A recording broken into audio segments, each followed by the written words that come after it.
Hey brother, it's Dan with Good Guys to Great Men. Thanks again for watching today.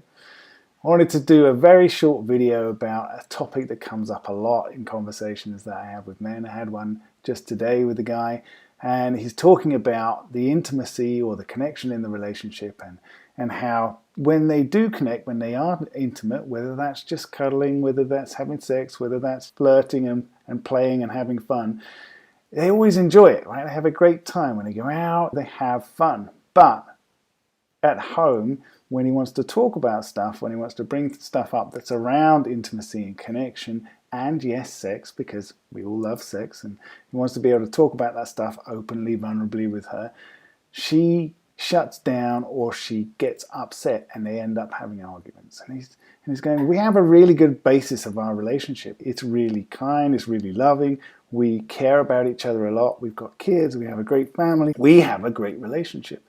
So what the hell's going on? Why can we talk about all this other stuff and yet when we talk about this one thing, it always ends badly? So I wanted to give you just a simple little understanding of what you can do in that kind of situation. Sometimes we will give advice, and you'll have seen it in other videos where we're saying, don't argue. Just don't argue, right? Don't argue for a week or 2 weeks.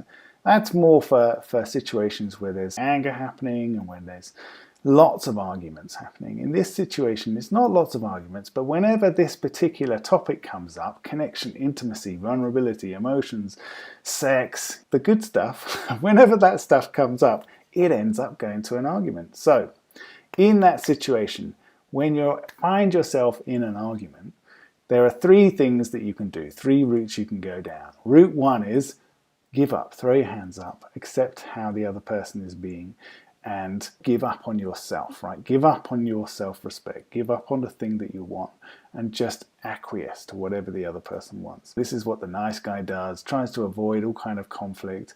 You are giving yourself away, you're giving your power away, you're giving away your ability to lead anything in that situation. Option two is you can fight to the death. I am going to win this. I'm going to prove to you that what I'm saying is right, and it's really important that we talk about this stuff, and how are you expecting us to have a good relationship if we don't work on this, blah, blah, blah, blah, blah. So option two is fight to the death.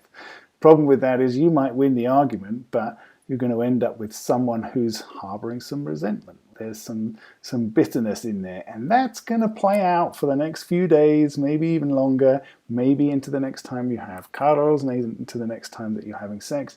It may still be in there. So you might have won the argument, but you didn't really win anything because now you're dealing with a slightly different, slightly more disconnected person. Option three is find something in her to appreciate. So turn this argument into something positive. I love to say to guys, every moment is an opportunity for connection and leadership. So in this moment, we're arguing about this thing. What can I do in this moment to be able to turn it into a point of connection and a point of leadership? Where do I want to take it? I don't have to stay in this argument. I don't want to give up on it. I don't want to battle to the end. How can I lead it somewhere different that's going to create some connection? Maybe you would say to her, you know what?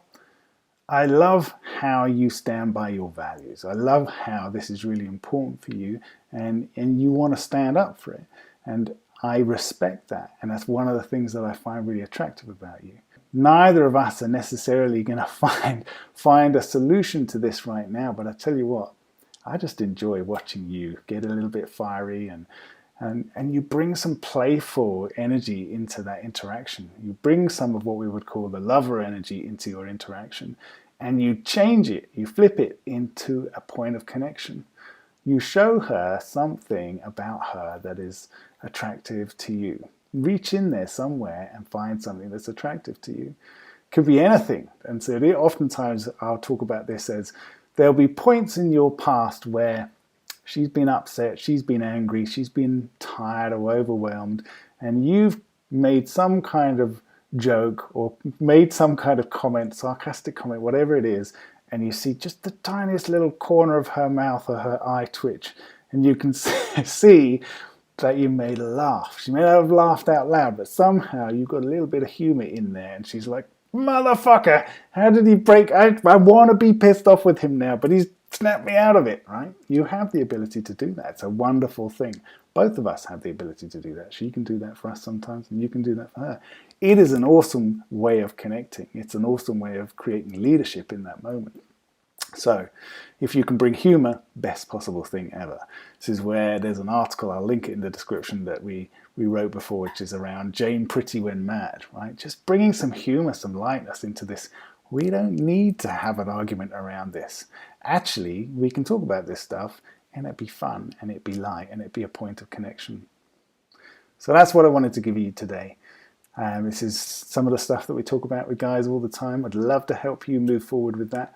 Come to the website, goodguydetogreatmen.com with a number 2, and we will talk to you more about that stuff then. Cheers, guys. See ya. Bye.